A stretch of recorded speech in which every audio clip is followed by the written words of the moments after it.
Vamos iniciar uma oração. Oremos ao Senhor.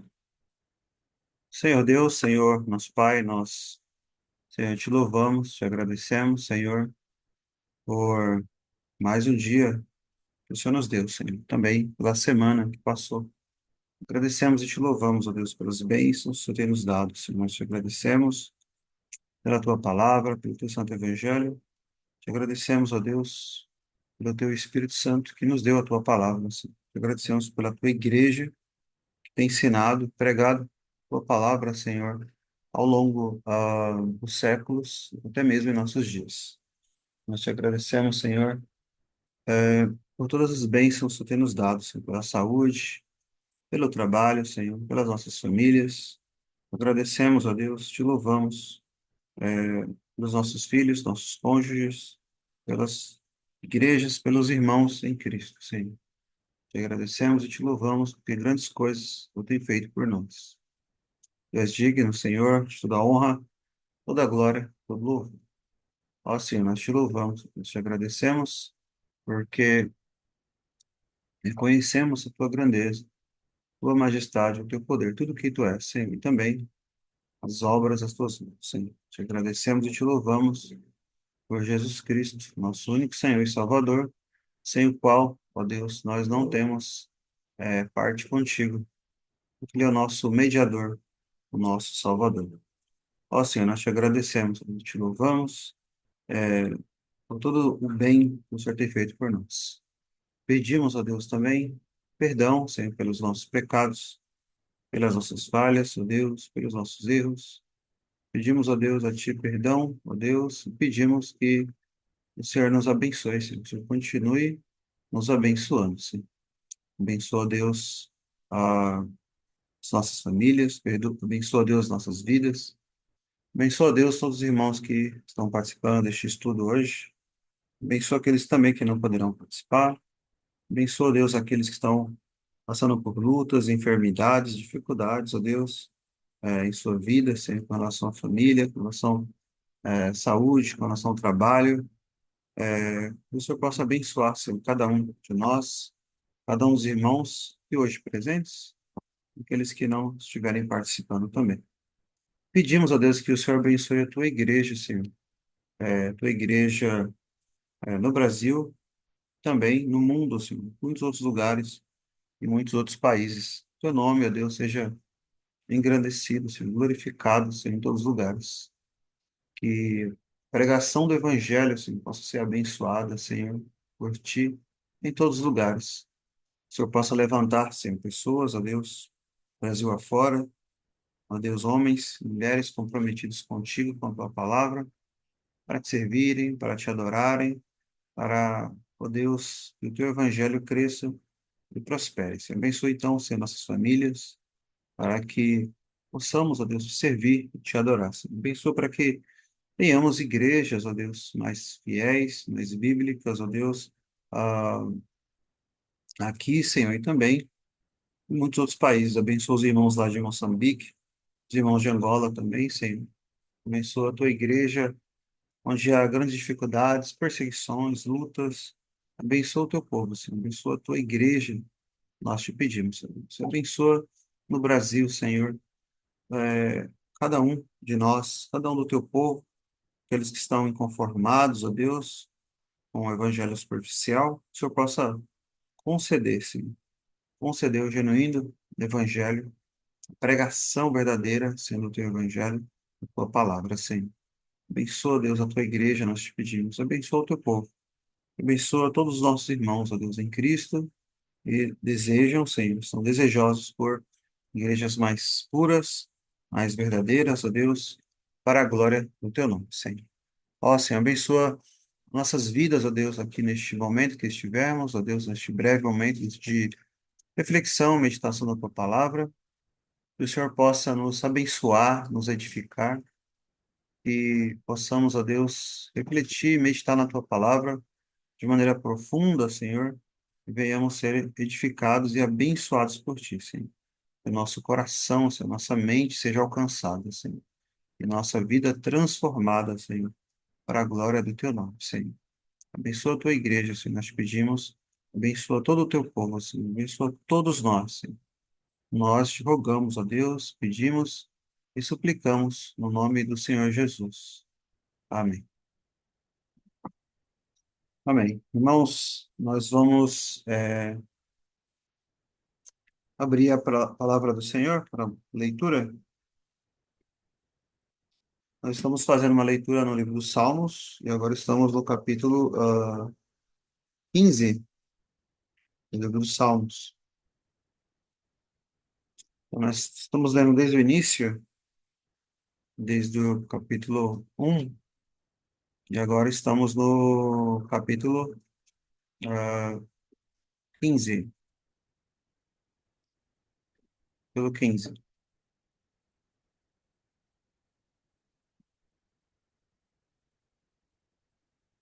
Dos Salmos, então, capítulo 15, é, diz assim, a palavra do Senhor. Salmo de Davi.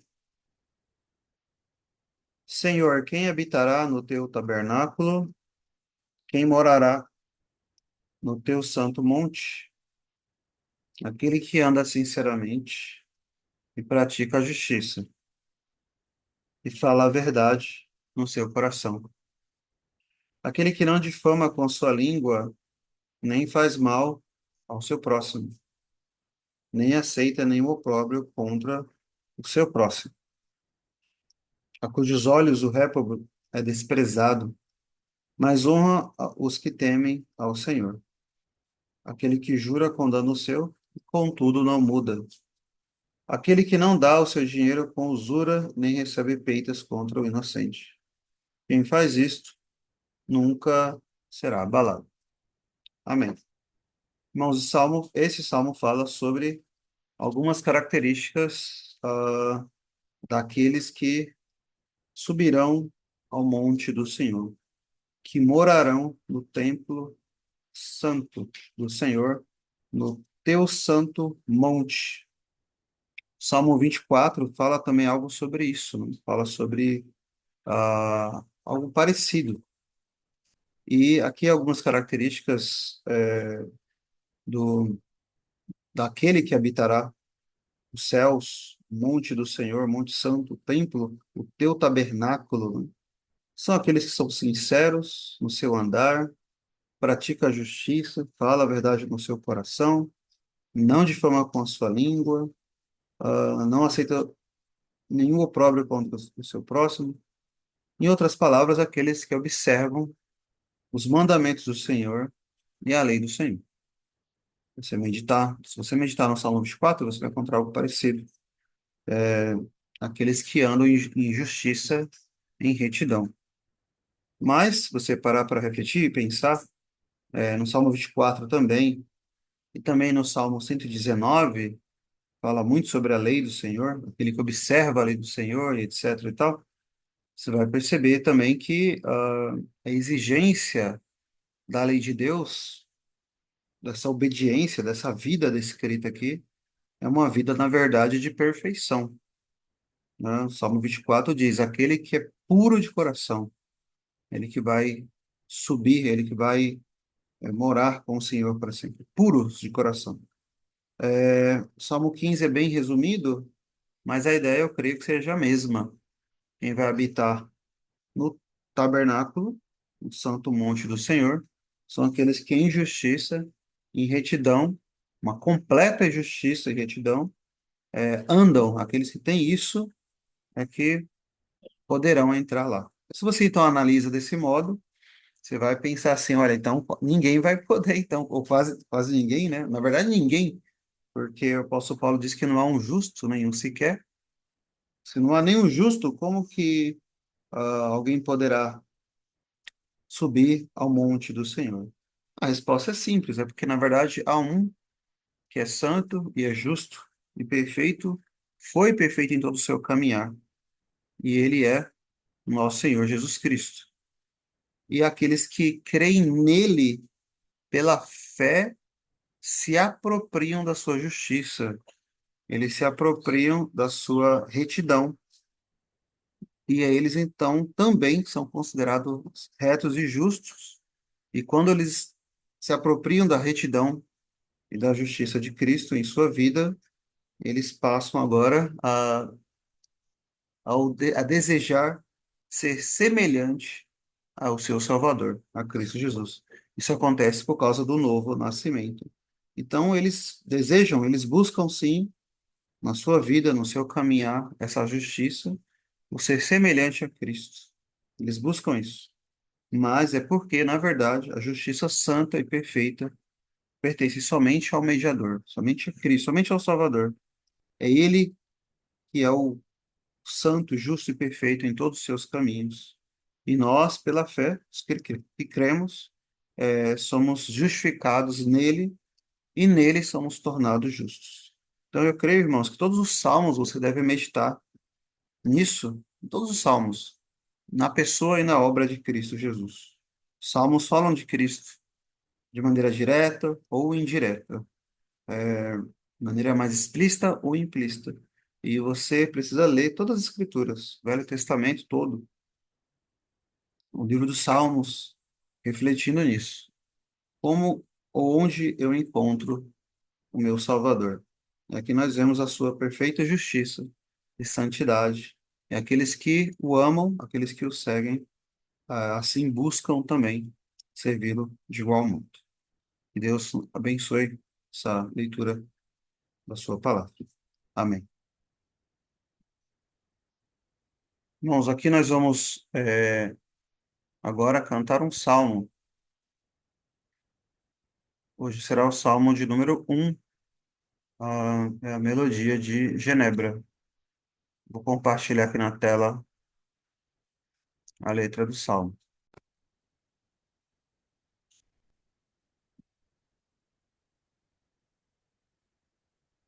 Salmo de número 1. Salmo de número 1. Melodia de Genebra. Quão bem-aventurado é o varão que nunca anda em ímpia sugestão, não se detém no andar de pecadores, nem se associa aos escarnecedores.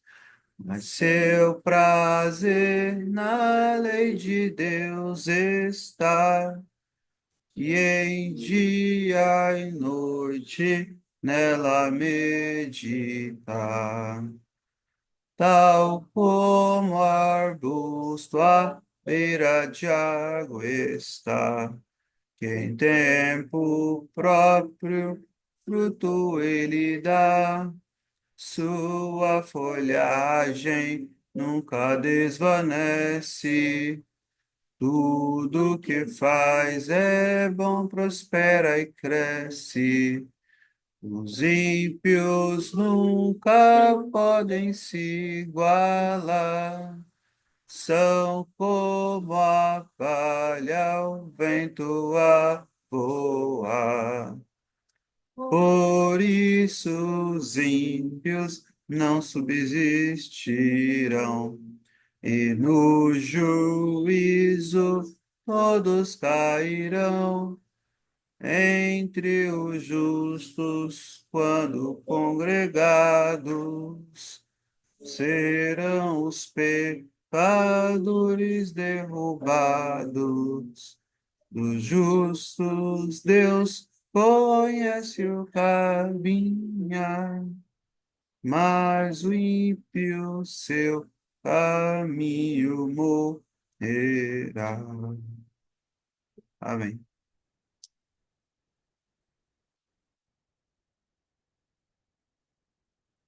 Amém. Irmãos, nós vamos agora abrir a palavra do Senhor no livro de Cantares de Salomão, capítulo 4.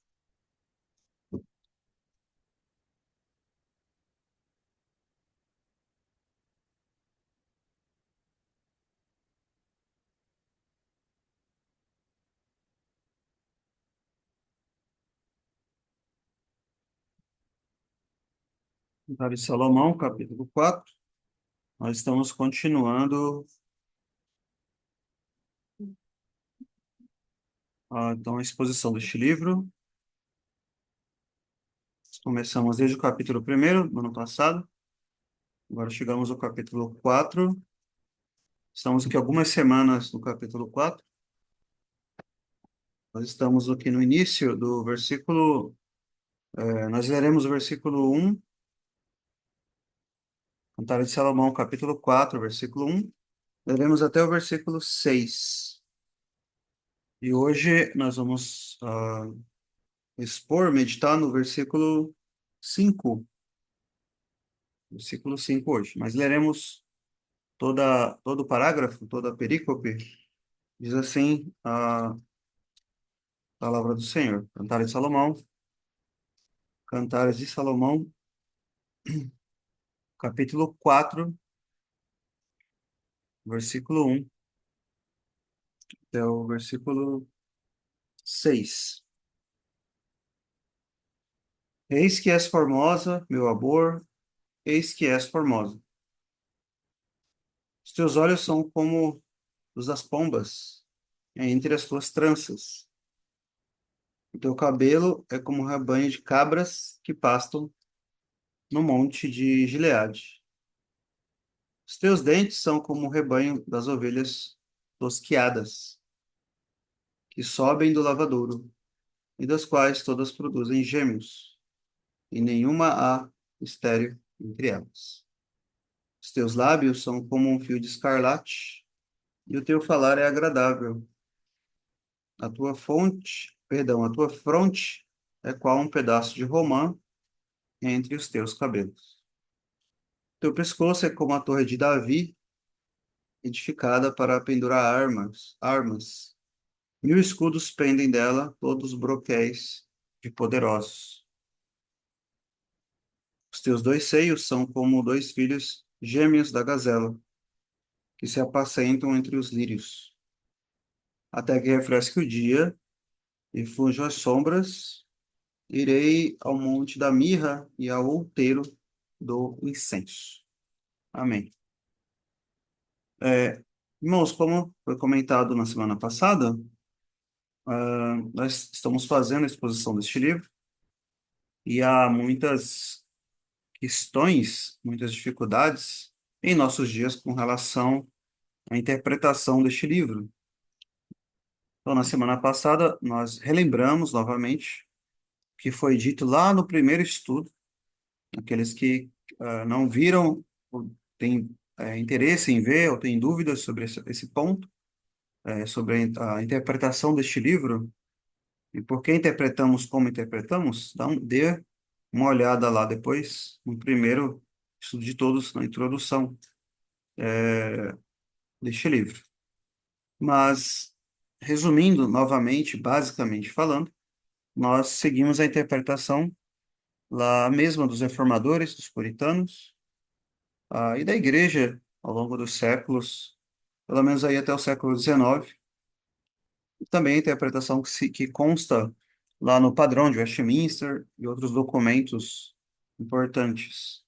E a interpretação é que o livro ele fala sobre Cristo e a sua igreja, sobre o relacionamento entre Cristo e a sua igreja, e também Cristo e o cristão em particular, ou seja, de modo tanto coletivo quanto individual. E nós já dissemos várias vezes, várias razões, porque o livro só faz sentido sendo interpretado assim. Muitos autores têm listas enormes, os autores do passado, explicando isso. Não tem como você interpretar o livro de maneira literal. E, infelizmente, algumas pessoas em nossos dias têm buscado uma interpretação nesse sentido, né? Algo mais literal. Mas não faz sentido se você analisar todos os pontos, não é? E aqui agora, no capítulo 4, o que nós temos visto é o amado. O livro fala aqui, não tem certos diálogos, né, entre o amado e a sua amada. O amado, ele está descrevendo a beleza física da sua amada, e ele descreve 7 coisas aqui sobre ela. 7 coisas. E como vimos anteriormente, essas coisas que estão sendo aqui descritas, elas apontam para as realidades espirituais, tanto da igreja quanto da vida do cristão em particular. Então, este livro, ele é visto, então, como uma alegoria, nesse sentido, uma alegoria espiritual. E assim, nossos irmãos do passado interpretavam este livro. Ah, as Escrituras fazem isso em vários lugares, né? Não só no livro de Cantares de Salomão, Velho Testamento, Novo Testamento, especialmente quando autores do Novo Testamento interpretam o Velho Testamento, você vê eles usando, você pode ver eles usando figuras do Velho Testamento e aplicando ela de forma espiritual. Por exemplo, Paulo, ele vai dizer que a pedra do qual eles beberam, os israelitas do deserto, a pedra era Cristo. A pedra era Cristo. Você vê o próprio Cristo falando sobre a água, sobre o pão, né, que são coisas que remetem, nos levam a realidades espirituais. E nós vemos muitos outros versículos, muitos textos nesse sentido. Porque as Escrituras fazem isso. Elas mostram para nós algo que nós sabemos, conhecemos aqui na nossa vida cotidiana e demonstra como isso aplica, ela aplica isso de modo espiritual, demonstrando como é a realidade espiritual. Por exemplo, o Senhor Jesus disse que ele é o pão da vida que desceu do céu. O que isso significa, né? O que isso significa? Ah, pão, ah, ali é uma sinédoque, uma figura de linguagem, não é só o pão literal, mas é o alimento como um todo. A sinédoque é uma figura de linguagem no qual uma parte representa um todo. Então, o pão ali representa o alimento geral. Então, por isso, por exemplo, não só de pão viverá o homem, mas de toda palavra que sai da boca do Senhor. A palavra de Deus é descrita muitas vezes como pão. E o próprio Senhor Jesus, ele disse que ele é o pão que desceu do céu, relembrando lá do maná no Antigo Testamento. E ele é o pão por quê? Olha que interessante, um certo autor disse o seguinte, que ele fez uma pergunta, ele faz uma pergunta, né? Por que que Deus nos criou sentindo fome? Por que que você sente fome? Deus podia ter feito você sem sentir fome, mas você sente fome. Uma das razões é para que você soubesse quem é Jesus, quando ele disse: Eu sou o pão que desceu do céu. Por isso que você sente fome. Ou seja, sem ele, você não vive. Ninguém vive, na verdade. E a água também que ele oferece, aquela água, ele diz aquele creme, rios de água viva fluirão do seu interior. Então, é nesse sentido também a água que ele oferece para a mulher samaritana também, e assim por diante. Então, a Escritura usa isso em muitas passagens. E aqui no nosso capítulo 4 que nós lemos, nós vemos isso. Então, as 7 coisas que ele descreve acerca da sua amada, como já vimos, são os olhos dela. Ele diz, versículo 1, Eis que és formosa, meu amor, eis que és formosa, os teus olhos são como das pombas. Os olhos, então as Escrituras falam muito sobre os olhos do crente, os olhos da igreja, os olhos do cristão. Os olhos do entendimento que foram abertos, a regeneração, por exemplo. Aqui fala do cabelo dela. Veja, sempre aqui algo que realça a beleza dela, a beleza feminina, mas que há uma realidade espiritual aqui por trás. O cabelo dela. O apóstolo Paulo vai dizer que o cabelo da mulher é a sua glória, está lá em 1 Coríntios 11, né? A nossa tradução em português diz que ele é honroso, né? O cabelo comprido. E o cabelo representa isso, a glória da mulher, da feminilidade, em contraste com a masculinidade bíblica. Por isso, aquela mulher, lá em Lucas 7, colocou os seus cabelos aos pés de Cristo. Ou seja, a sua glória, ela, é como se ela estivesse dizendo: Cristo é digno de toda a honra e toda a glória. No versículo 2, os teus dentes são como rebanho. Então, ele descreve os dentes dela. Nós vimos que os dentes também realçam a beleza física e os dentes eles servem para mastigação, obviamente. Espiritualmente, você precisa ouvir as escrituras, a palavra de Deus, você precisa meditar nas escrituras. E isso é o mastigar da palavra, do pão, né, da palavra de Deus.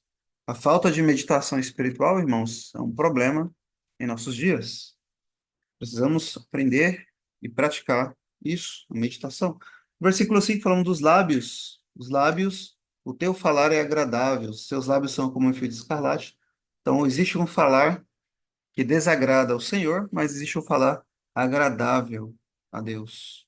É, a conversação espiritual do crente, os louvores, as orações. E também vimos a fronte dela, o rosto dela. A tua fronte é qual um pedaço de romã entre os seus cabelos. Então, a fronte é como uma romã. Ela é vermelha, ela é rosada. Nós vimos que isso agrada muito ao Senhor quando a igreja de Deus tem um rosto rosado, vermelho. E as Escrituras usam essa linguagem em outras passagens para se referir ao corar de vergonha. E a vergonha é pelo pecado, é a convicção de pecado, o quebrantamento. Então, a romã representa isso. Ah, e vimos semana passada sobre o pescoço dela. O teu pescoço é como a torre de Davi.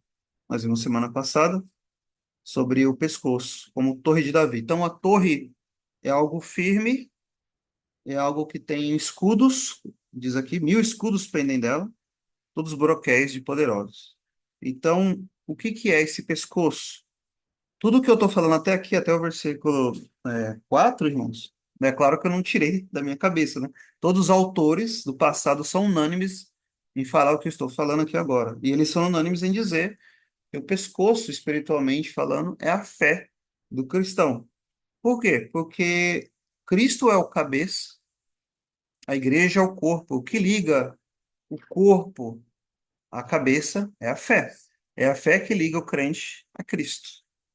É a fé que liga a igreja a Cristo, é a fé da igreja. E essa fé ela é firme por causa do Cristo, que a sustém, ele concede essa fé, a fé é o dom de Deus, e ele mesmo a sustenta. E o Paulo fala lá em Efésios 6 sobre o escudo da fé. A fé, ela toma posse das promessas de Deus. E em Cristo Jesus, ela tem o sim e o amém para todas as promessas dele. Então, o pescoço dela, né? E agora, por último, a última coisa que ele escreve dela são os seios dela. Ele diz assim: os teus dois seios são como dois filhos gêmeos da gazela que se apacentam entre os lírios. Então, agora, hoje nós vamos meditar sobre esse versículo, versículo 5 hoje, né? Então, é o último, a última parte aqui da descrição que ele faz da sua amada. E o versículo 5 ele vai descrever aqui, então, os seios da sua amada. Novamente, como todas as outras partes que foram descritas, todas as características físicas, aqui também, no versículo 5 é algo que também realça a beleza feminina, assim como as outras, né? E as escrituras citam isso, por exemplo, lá no livro de Provérbios, né? Sobre a questão do marido se alegrar ou se deleitar nos seios de sua esposa, né? E aqui também há essa descrição aqui. Mas, novamente, nós vamos demonstrar como isso se aplica para nós de modo espiritual. Então, aqui três coisas que também nós vamos meditar hoje. Primeiro, primeira coisa são os seios da igreja. O segundo, os seios do lar do cristão. Em terceiro lugar, é, o que está entre os seios da igreja e como isso é extremamente importante para nós. Então, em primeiro lugar, seios da igreja.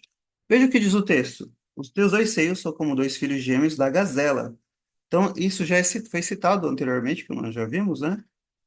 Então, são animais que são citados muitas vezes aqui, a natureza, frutos, flores, como os lírios, como nós vimos, né? No capítulo 2, por exemplo, e aqui mesmo, nesse capítulo 4. E aqui esses dois animais são animais que eram muito comuns naquela época, né? E eles ficavam ali entre os lírios, esses animais. Nós vimos lá no capítulo 2 que os lírios ficavam nos vales, né? Lembra, o lírio dos vales? E o vale é onde o cristão caminha. O vale é um lugar muito baixo, muito lá embaixo. John Bunyan, o puritano, né? No seu livro Peregrino, na verdade, o segundo livro, A Peregrina, ele cita, então, os vales como o lugar onde o cristão é humilhado por Deus, lá embaixo. Mas é lá também que ele encontra o lírio dos vales, que é o próprio Cristo. E é lá, então, que esses filhos da gazela se apacentam. Veja que a palavra apacentar aqui, né? Eles se apacentam. Os teus dois seios são como dois filhos gêmeos da gazela que se apacentam. A palavra apacentar, o que ela significa, irmãos? Significa levar ao pasto. Então, a ideia de apacentar é levar os animais até o pasto. Quem faz isso? Pastor. Por isso, pasto, pastor, apacentar, levar até o pasto, né? Para que eles são levados até o pasto, os animais? O mais importante que eles fazem no pasto é serem alimentados. Então, por isso a ideia é sempre de apacentar o rebanho, é alimentá-los, levando eles ao pasto, né?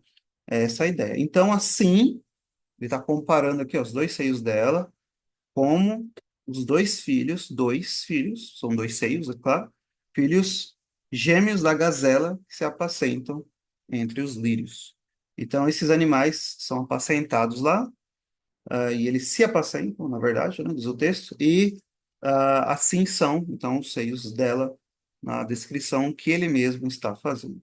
Irmãos, isso aqui é muito importante para nós, extremamente importante. Este livro todo é muito importante, temos visto aí ao longo dos capítulos já, né?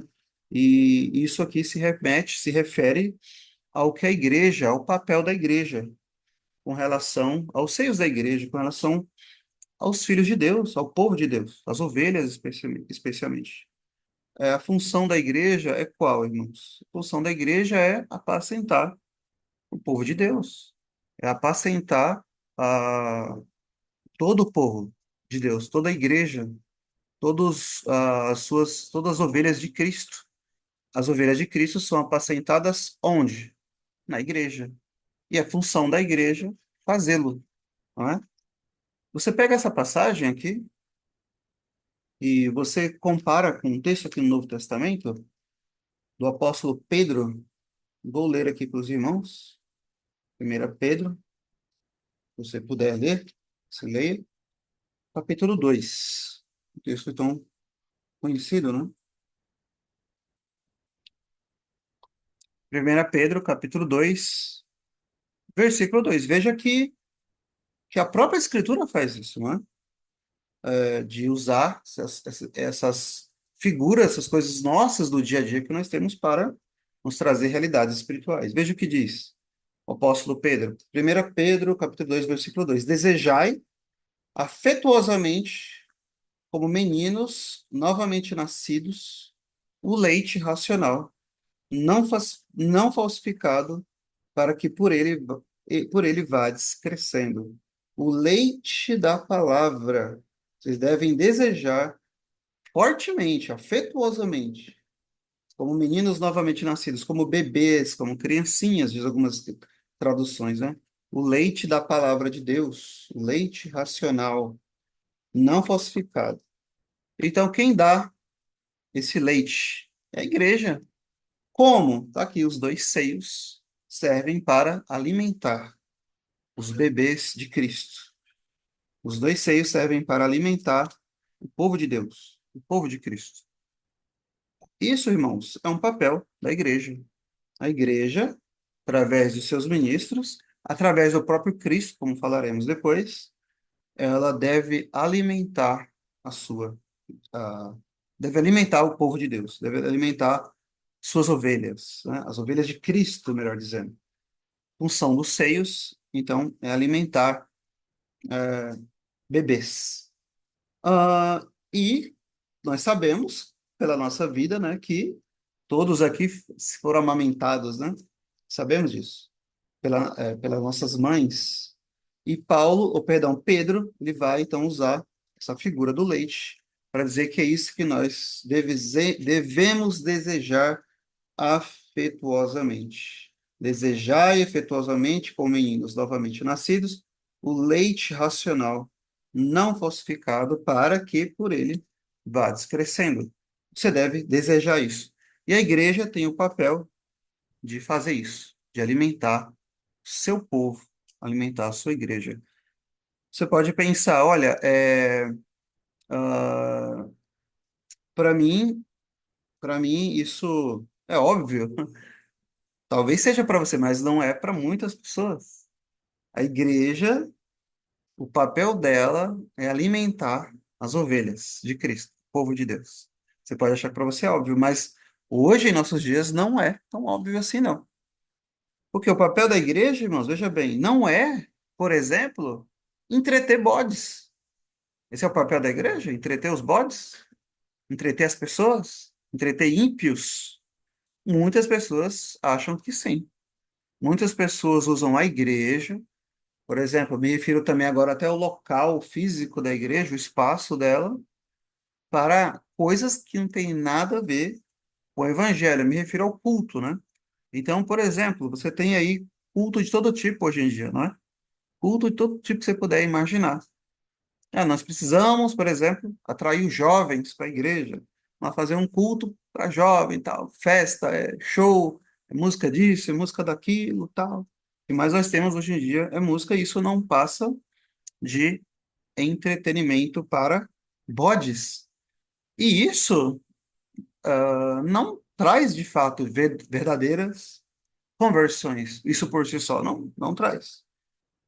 Não traz. Como alguém já disse uma vez, é igual você tentar maquiar o cadáver. Já ouviu falar? Você pode pegar o morto lá, você maquia ele, coloca lá tudo que você puder imaginar de maquiagem, né, no rosto dele. Vai parecer que está vivo, né? Mas está lá morto ainda. Como o Senhor Jesus mesmo disse, tem nome de que vives, mas está morto. São como sepulcro caiados. Por quê? Porque o que traz a verdadeira e a genuína conversão é a pregação da palavra de Deus. A fé vem pelo ouvir e ouvir a palavra de Deus. Não são shows, não são eventos, etc, etc. O dever da igreja, irmãos, não é promover ou prover entretenimento para as pessoas, mas é alimentar as ovelhas e alimentar o povo de Deus. Para isso, aqui é mencionado os seios dela.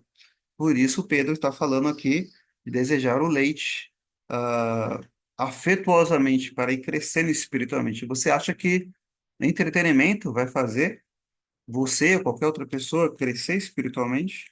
Não vai. Se fosse assim, né? Paulo tinha feito isso, Pedro tinha feito isso, os apóstolos tinham feito isso, ou o próprio Cristo. Ele teria usado disso. Mas quando as pessoas quiseram ir embora, a multidão quis deixar de seguir Cristo, o que que ele disse? Os apóstolos, vocês também não querem ir, não? Vocês não querem ir embora também? Podem ir também. Mas Pedro disse o quê? Senhor, para onde iremos?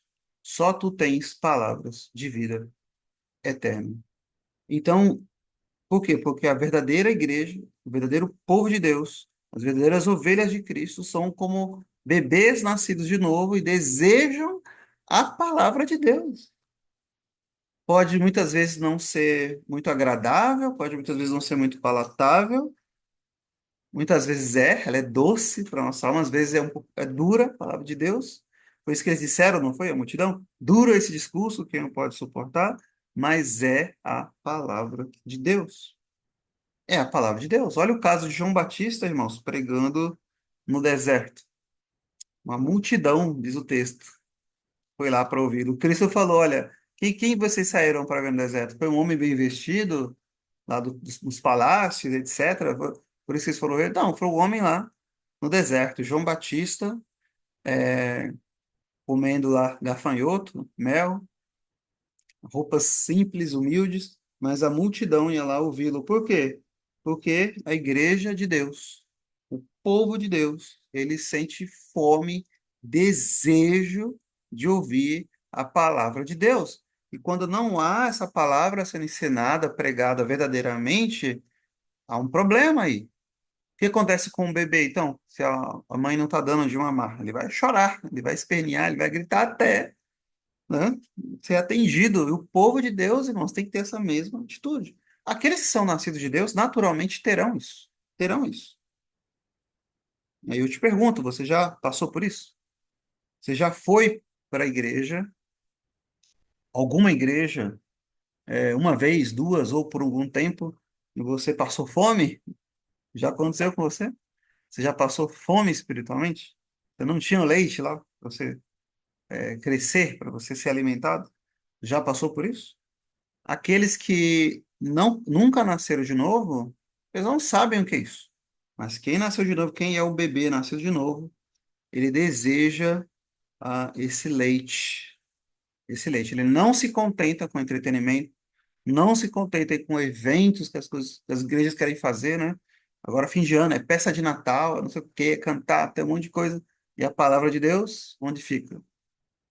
A exposição das Escrituras, onde está? Vocês lembram no livro de Ruth, sobre Noemi, que ela foi embora de Belém e foi para Moabe, né?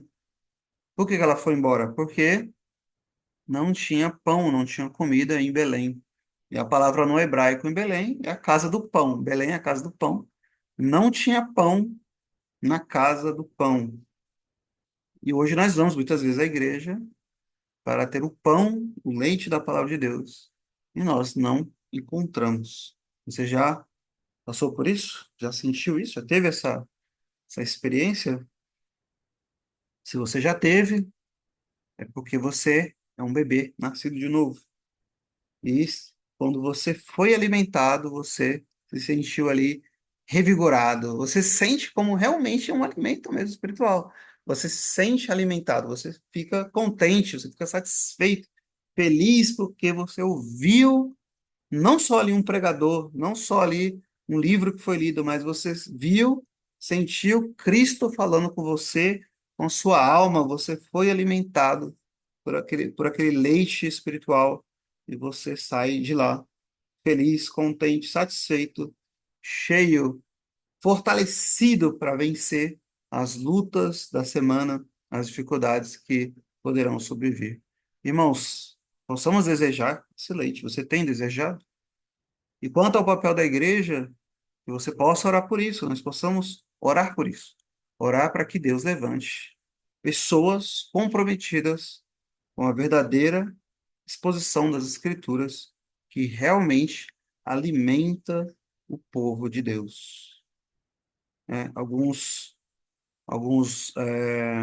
comentaristas do passado dizem que alegorizando bastante aqui o texto, né, dizem que os dois seios se referem aos dois testamentos, o Velho e o Novo Testamento, que é pregado na igreja, e às vezes só prega um dos testamentos, né? Você precisa ter um equilíbrio, precisa pregar as escrituras, ensinar com clareza para que haja esse alimento. Nós vimos também aqui no nos capítulos anteriores sobre a mesa, né? A mesa do Senhor, o banquete.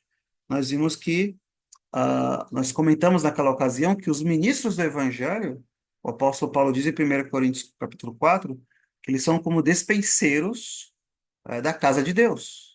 Eles cuidam da dispensa na igreja de Deus, né? Que é a casa de Deus. Deus é o dono da casa, ele é o dono da igreja, ele proveu ali a dispensa já, o alimento está lá já, que é a palavra de Deus, e cabe aos ministros, então, ir lá na dispensa, preparar o alimento e trazer e servir a mesa para o povo de Deus. Então, é isso que deve ocorrer na igreja, esse alimento, então, espiritual, que deve ser preparado com cuidado, deve ser preparado de modo correto, deve ser preparado de modo que irá alimentar de fato as pessoas.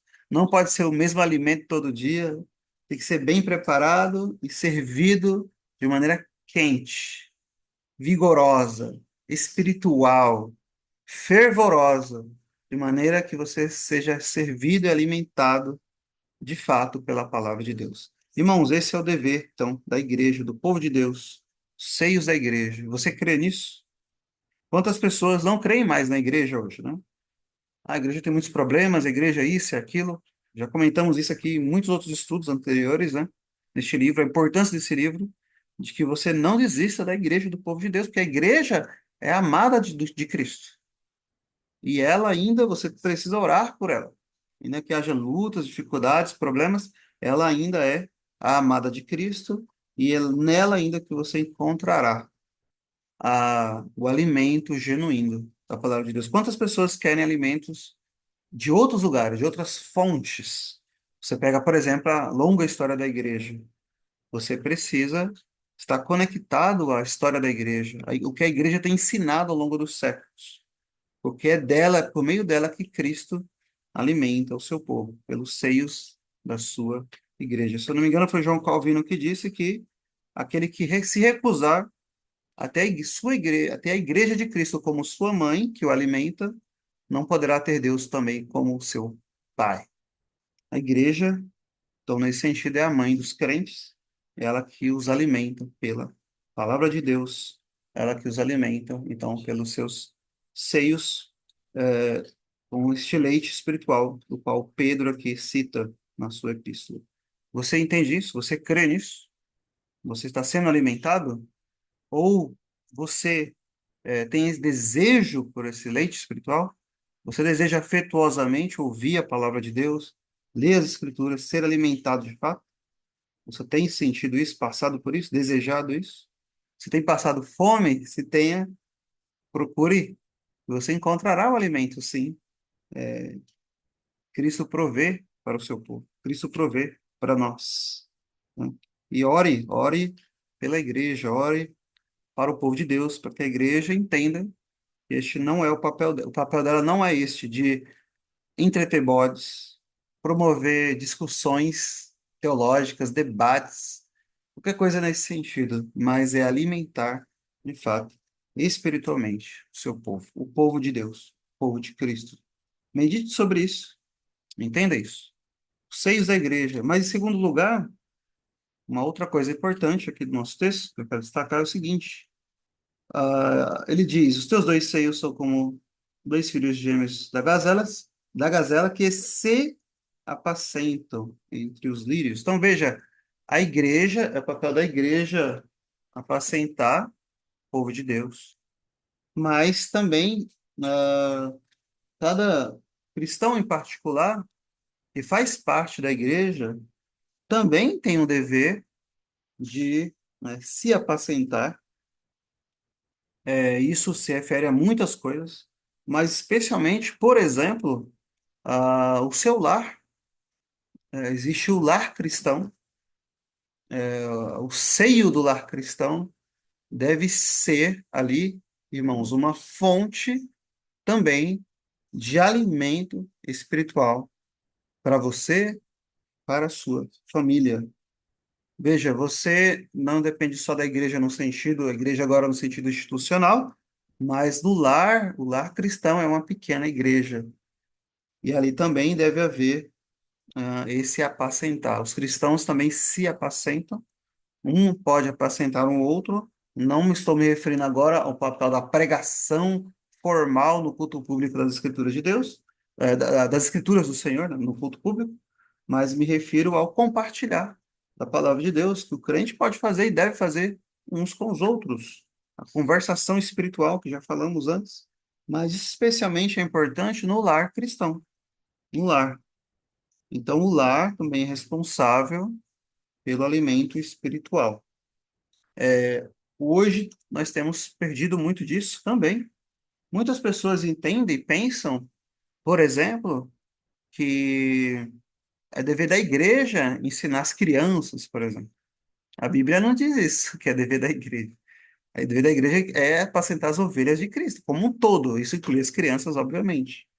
Mas o sentido de ensinar as crianças, especialmente as crianças pequenas, isso é um dever da família, né? É um dever dos pais de fazê-lo, tanto pelas escrituras, pela leitura, pelo catecismo. É isso que a escritura ensina em muitas outras passagens, desde lá do Velho Testamento, desde você pega, por exemplo, Deuteronômio, capítulo 6, tem ali instruções claras do Senhor quanto à instrução das crianças. E há muitos exemplos no Novo Testamento também sobre a instrução da família. Isso hoje é algo que tem se perdido, né? Culto doméstico, culto no lar, a leitura em família das Escrituras, a reflexão em família e as orações também em família. Ou seja, em outras palavras, um culto doméstico, um culto privado e doméstico dos cristãos. Sem isso, irmãos, a igreja de Deus ela não prospera. Vou falar novamente. Sem isso, a igreja de Deus ela não prospera. A igreja é, na verdade, uma família de famílias. Quem disse isso foi Calvino. A igreja é uma família de famílias Se as famílias forem fracas na palavra, é claro que a igreja também terá. Matthew Henry, famoso comentarista puritano, sobre o lar, sobre o culto doméstico, ele diz o seguinte: é aqui que a reforma deve começar. É no lar, é na família. Então, as pessoas hoje, quantas pessoas? Estou descobrindo a fé reformada, estou descobrindo não sei o quê, estou lendo o autor tal, agora eu sou calvinista, agora eu sou aquilo outro, etc. Vamos fazer uma reforma na igreja, mas ele não tem um lar reformado, não tem interesse nisso, não tem interesse, né, em começar a fazer um culto doméstico com a sua família, todos os dias de meditar, refletir nas escrituras em família, de orar em sua família, de apacentar a sua família. Então, os homens são chamados a isso, a serem ministros, pastores dentro das suas próprias casas, a fim de alimentar os seus. Aquele que não cuida dos seus, disse o apóstolo Paulo, é pior que o incrédulo e negou a fé. Ah, mas eu sou reformado. Não adianta. Você não está fazendo o que Deus está ordenando que você faça. Você é reformado, mas e os reformadores? O que eles disseram sobre isso? O que os puritanos disseram sobre isso? Você precisa, no seu lar, precisa ser um lar onde haja leite da palavra para os seus filhos, para o seu cônjuge, onde as pessoas ali são apacentadas, alimentadas pela palavra de Deus. Cabe a você fazer isso. Você pode perguntar, como eu vou fazer? Bem, tem muitos materiais que podem te instruir, mas você precisa fazer isso todos os dias. Graças a Deus, existem igrejas ainda no mundo que praticam isso.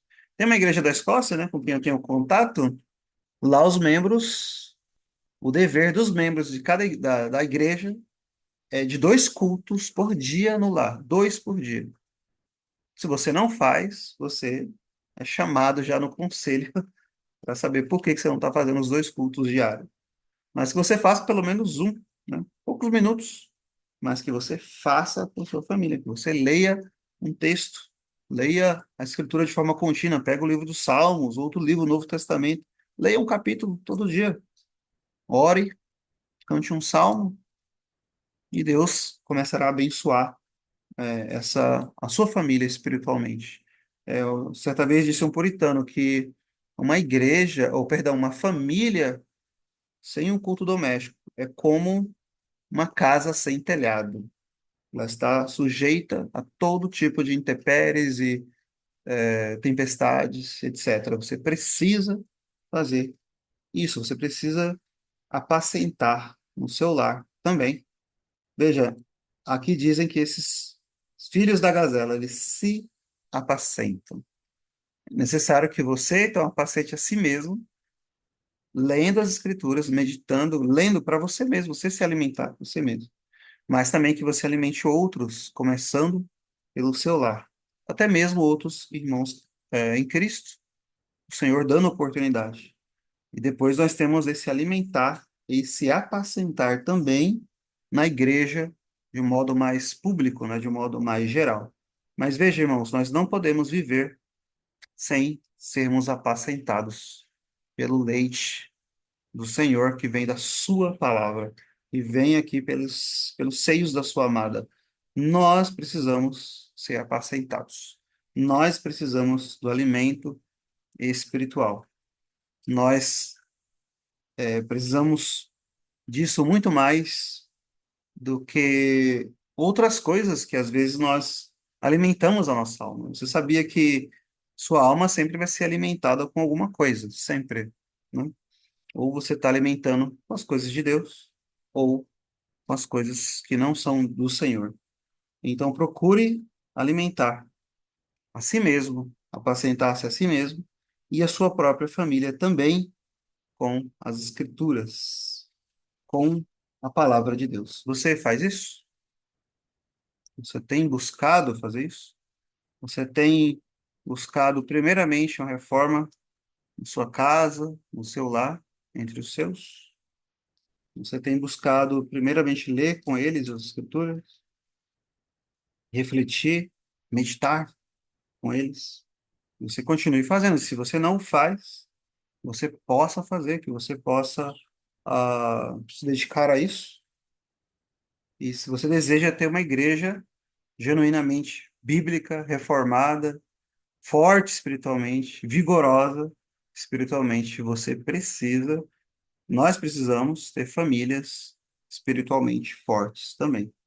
Então, veja, esses seios então que alimentam o povo de Deus, está na igreja de Deus, também está no lar do povo de Deus, que são pequenas igrejas. Busque isso, creia nisso, para que você obedeça ao Senhor também nessa área, nesse sentido. Então, nós vimos aqui os seios, então, da sua amada, somos com dois animais duas gazelas que se apacentam entre os lírios, e também no lar cristão. E agora, irmãos, por último, em terceiro lugar, os seios que alimentam o povo de Deus. Existe algo neles que é o verdadeiro alimento do povo de Deus. O que está nos seios da igreja de Deus? O que está lá? Qual deve ser o alimento genuíno? Você pode falar, olha, é a palavra de Deus, né? Ali Pedro está falando da palavra de Deus. Eu creio que sim, realmente. E nós temos muitas passagens que falam, né? Por exemplo, não só de pão viver ao homem, como já estamos, mas de toda a palavra que sai da boca de Deus. Mas além de você entender isso, que é a palavra de Deus, é, não é só a palavra em si e por si. Existe algo além disso. Veja, por exemplo, a resposta para isso, para o que está nos seios da igreja, ou da amada, né? Aqui no capítulo 1, Cantares mesmo, nós já até vimos esse texto antes. Cantares capítulo 1, versículo 13. Veja, diz assim: O meu amado é para mim como um ramalhete de mirra posto entre os meus seios. O meu amado é para mim como um ramalhete de mirra posto entre os meus seios. Então, o meu amado está entre os meus seios. Alguns comentaristas passados dizem que é onde Cristo habita, nos seios do cristão, no coração. Paulo fala lá isso, disso em Efésios, lembra? Cristo habite pela fé nos vossos corações.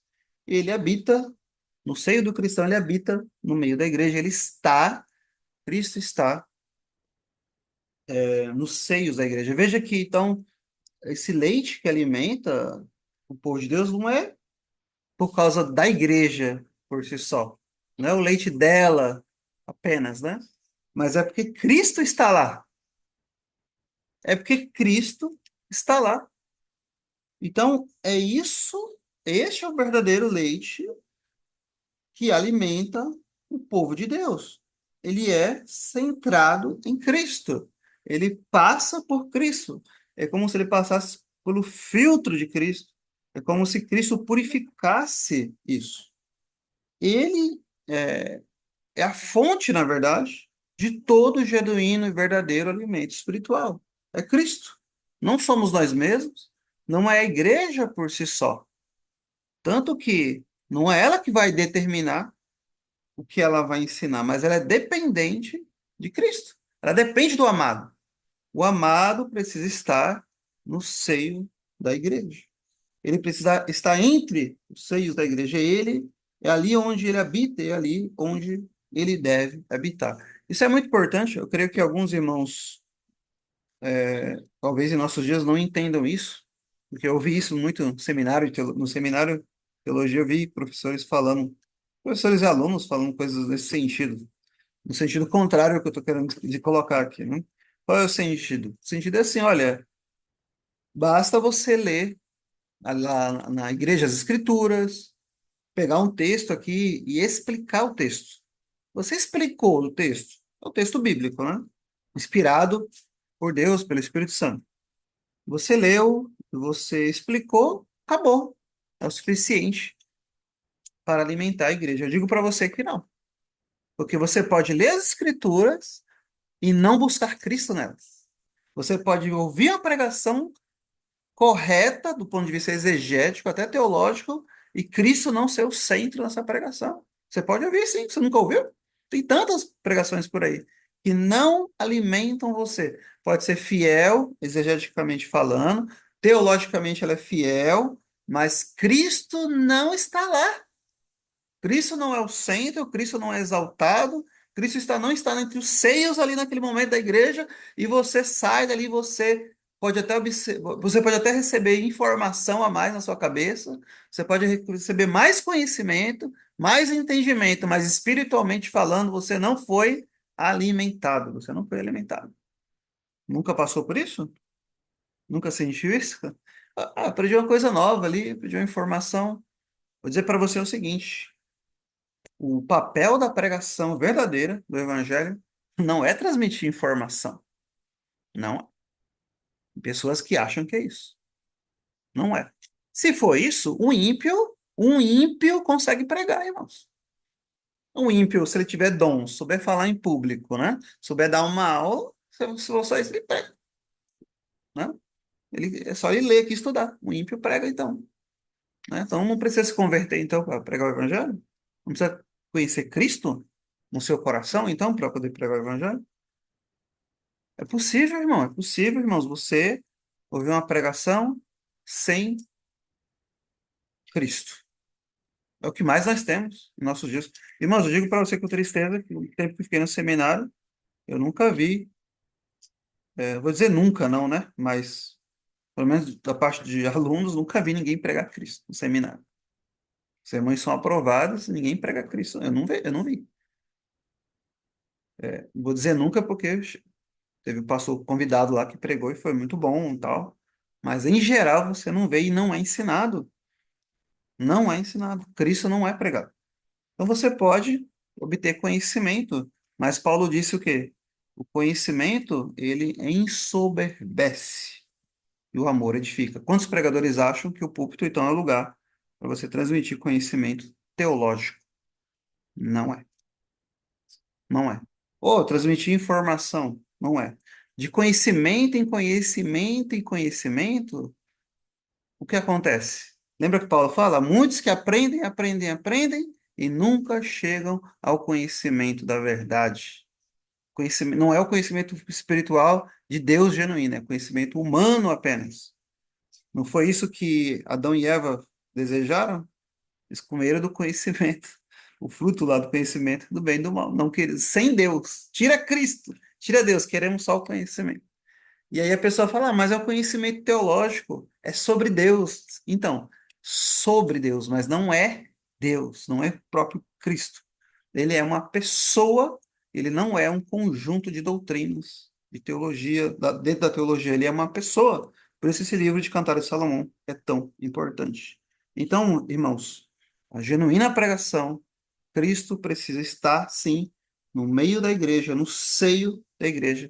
Sem ela, você não vai ser alimentado genuinamente, verdadeiramente, se ele não for o centro daquela pregação.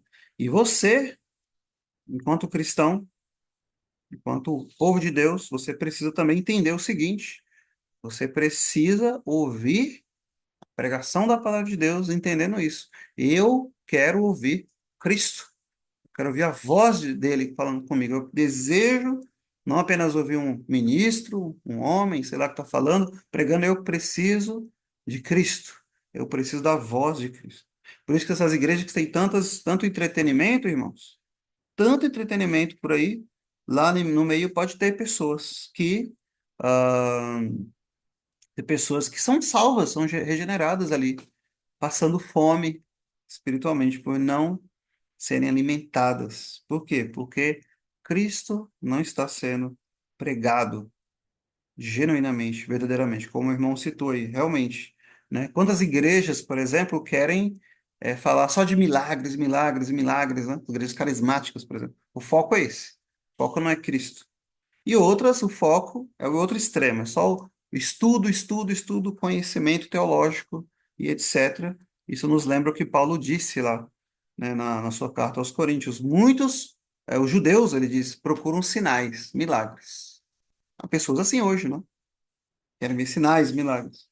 E os gregos, diz o apóstolo Paulo, buscam conhecimento, como muitos hoje. Cara, eu quero estudar teologia, quero conhecer e tal.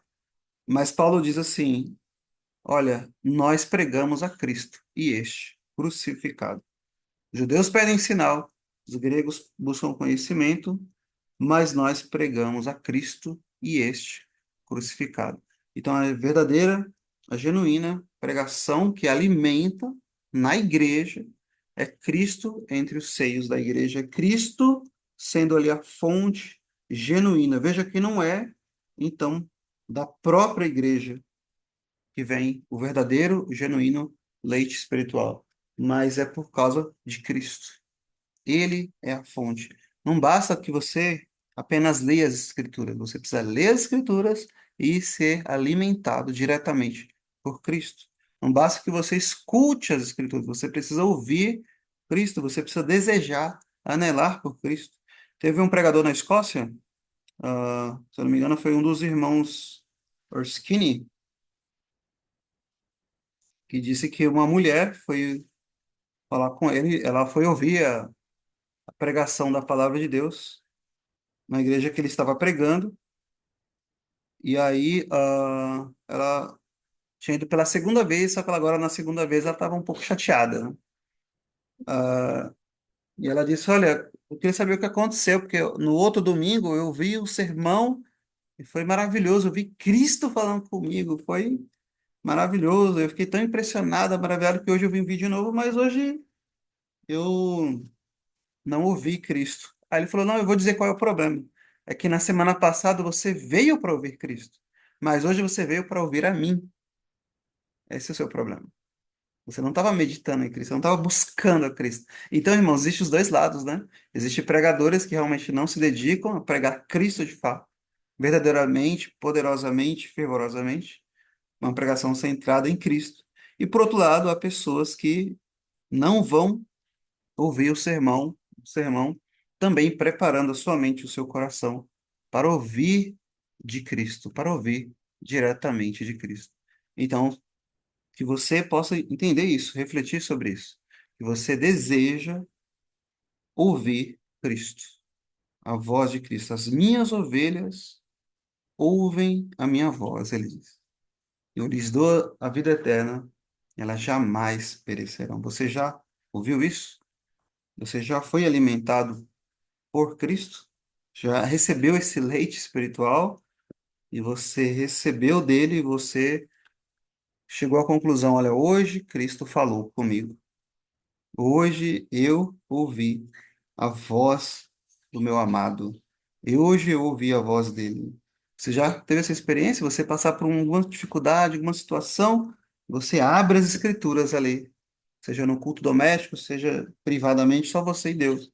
E ele fala com você quando você abre as escrituras. É este alimentar, irmãos, que nós precisamos. É algo espiritual, algo genuíno, algo real você precisa. Esse livro é importante, Cantares de Salomão, por causa disso, para nós entendermos essa importância de você meditar na pessoa de Cristo e dele se alimentar como uma pessoa. Ele disse: aquele que de mim se alimenta, esse por mim viverá. Esse por mim viverá. Meus irmãos, que Deus então nos abençoe, possamos meditar e refletir sobre isso, sobre o alimento, o dever da igreja de alimentar o povo de Deus, de apacentar. Para isso servem os seios de uma mãe, para alimentar os seus filhos. A igreja precisa fazer isso. Não está preocupada, não precisa, não deve estar preocupada com entreter pessoas, bodes, mas em agradar a Cristo, fazendo o que ele disse, promovendo, ensinando, pregando a palavra de Deus. E que você possa desejar esse leite e que você possa também no seu lar trabalhar isso, a leitura da palavra, a meditação dela, e que você possa buscar Cristo. Uma frase muito bonita de Martinho Lutero, se não me engano, né?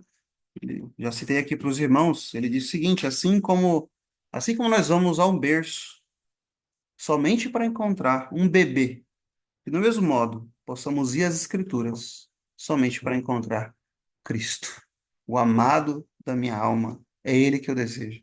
É Ele quem ama a minha alma. É esse Cristo que eu desejo encontrar na pregação, na leitura da palavra, nas Escrituras como um todo. E é Ele que eu anelo, é Ele que eu desejo.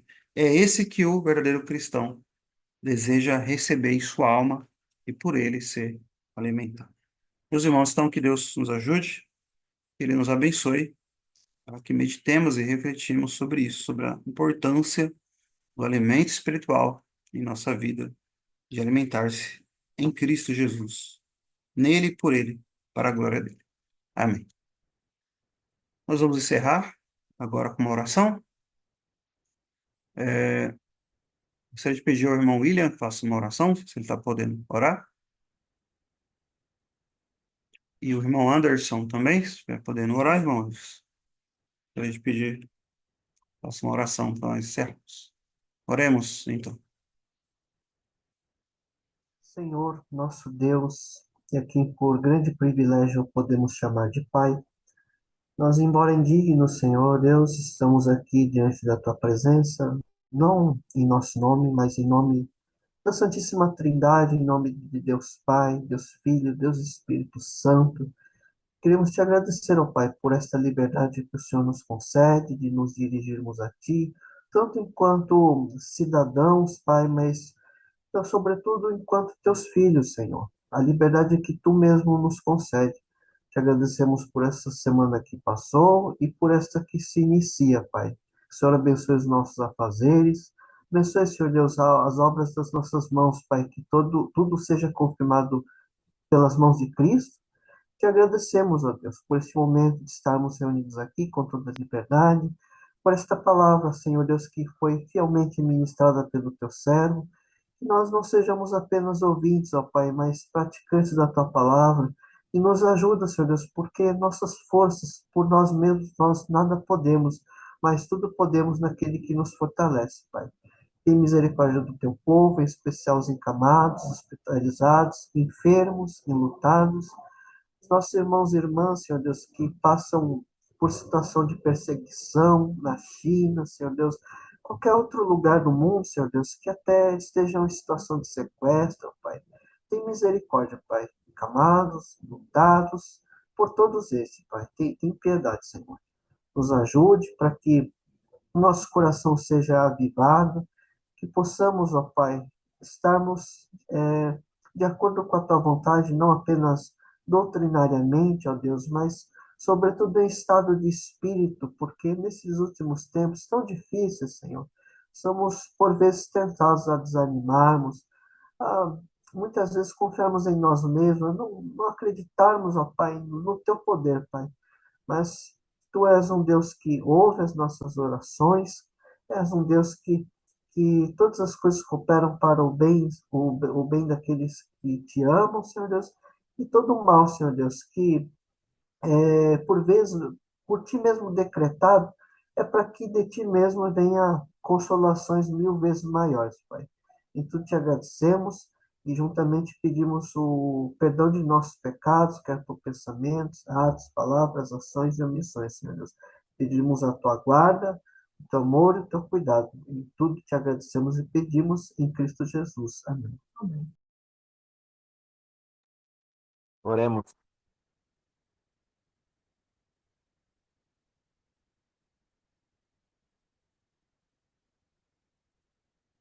Alô, tô ouvindo?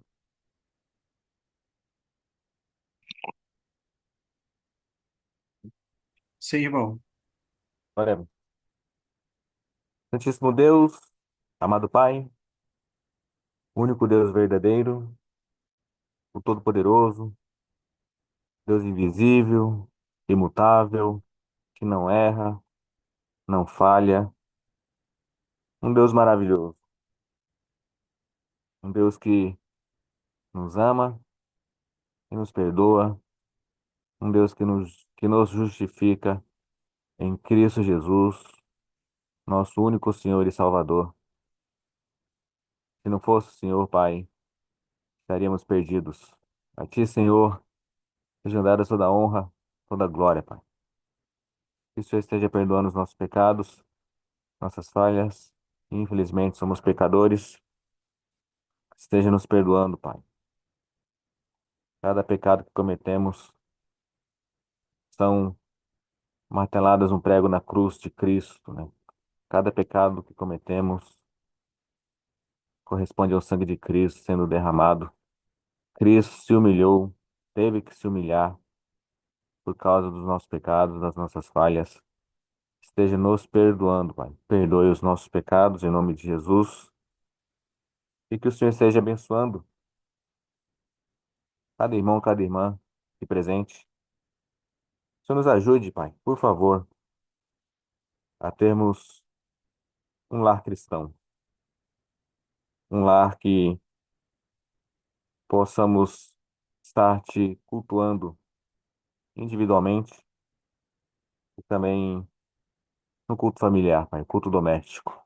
Que a reforma possa começar de fato em nossas vidas, em nossas casas, Pai. Nos ajude a ter um lar forte, cristão, no Senhor. E, consequentemente, depois do lar, que o Senhor nos ajude a ter uma igreja, que possamos nos alimentar da Sua palavra na igreja, para que possamos estar ouvindo pregações expositivas, cristocêntricas, cantando salmos, participando dos sacramentos, como a Sua Escritura ordena, Pai. Que o Senhor nos ajude nesse sentido, para que possamos ter um bairro cristão, uma cidade cristã, um país cristão mais justo. Que o Senhor nos ajude e nos auxilie, Pai, nesse sentido. E que Cristo, que habita nos, que está no meio do ser da igreja, possa nos alimentar. Cristo que reina, Cristo é nosso Rei, que Ele possa, de fato, estar reinando em nossas vidas, tanto no lar como na igreja, que possa estar reinando em todo o universo. Cristo reina, Cristo é o nosso Rei. E o Senhor nos ajude, nos auxilie a termos igrejas assim, Pai. Traga mais trabalhadores para a sua seara, capacita mais vozes no deserto, Senhor, em nome de Jesus. Esteja abençoando. Semana que se inicia hoje. Hoje também se iniciando aí o último mês do ano. Até aqui o Senhor tem nos ajudado, nos sustentado, Pai. Nossos planos, nossos sonhos, nossos objetivos, deixamos em Suas mãos. Nossas ansiedades, medos, incertezas, inseguranças, possamos deixar tudo em Suas mãos. O Senhor tem o controle de todas as coisas. A Sua vontade é boa, perfeita e agradável, meu Pai. Seja conosco, obrigado. Em nome de Jesus. Amém, Senhor.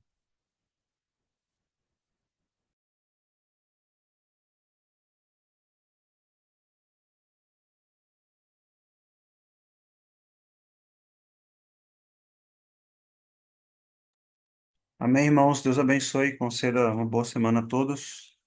Deus abençoe grandemente cada um de nós.